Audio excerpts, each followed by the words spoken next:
Good afternoon, everyone. Today I will be debating the topic, sport funding should be for all, not just the elite. I will be taking the negative stance on this topic. Before I begin, I would like to define some key terms. The first, for all, refers to all who are participating in team sports or individual sports below the state level. The second term, elite athletes, refers to athletes who are competing in either organised team sports or individual sport at either a state, national or international level.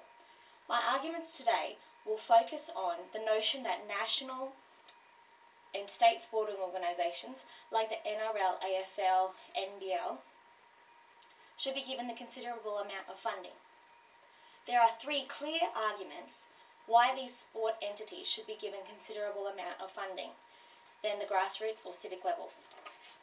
Firstly, these elite athletes give back to the Australian economy as opposed to grassroots and local sport.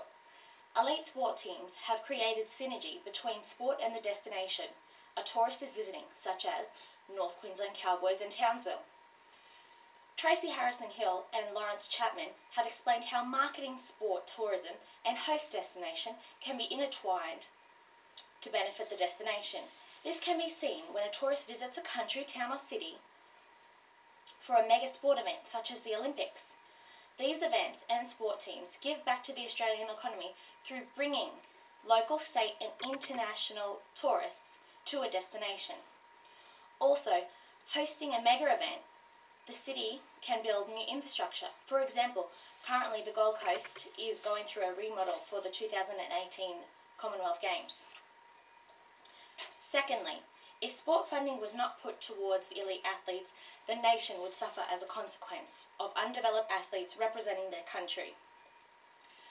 TUI explores the development and success of the Olympic Games in Sydney in the 2000 as a result of increased funding put towards training elite athletes, implementing a development program for elite athletes and an increase in facilities. Before this installation of funding, Australia was not near as good as any other country. The pinnacle example being the Montreal Olympic Games, where the Australian team did not win any medals. As a consequence, the nation suffered. The public identified passionately with winners, but was intolerant of sport failures and blamed the government and demanded that more funding go towards elite athletes. This brings me to my third argument, sport fandom. Athletes competing for their country, but in this case mostly sports teams, have many fans that can span across cities, states and countries. A number of scientists have suggested that because of the nature of team sports, sports fandom is likely related to psychological well-being. This has been proven by Eastman and Lamb, Holt, Keeley and Tien, Melnick, Smith, Wan, Melick, Russell and Pierce, and also Bryant and Sapolsky. With this research, it is clear that thousands, maybe even millions of people can benefit from attending or watching a team sport.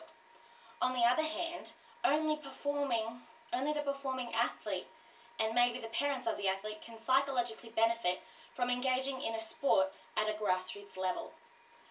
It is inevitable that funding elite athletes is not only the most beneficial for the people of Australia, but also the government. The benefits from funding elite athletes is vast, from national pride, sports marketing,